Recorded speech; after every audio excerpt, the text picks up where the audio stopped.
গ্রামের সবুজ মাঠে ছোট্ট টুকাই একা একা খেলছিল। কিন্তু তার ছিল না কোনো ঘর, আর সে ছিল খুব ক্ষুধার্ত। হঠাৎ স্কুল থেকে ফেরার পথে মায়া তাকে দেখতে পেল। মায়া নিজের টিফিন থেকে বিস্কুট বের করে টুকাইকে দিল।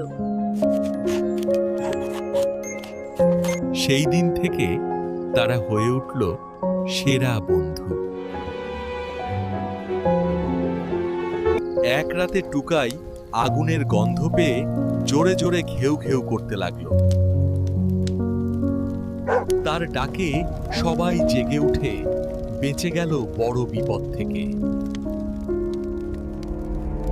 সেদিন থেকে টুকাই আর একা নয়, সে পেল নিজের একটা ঘর।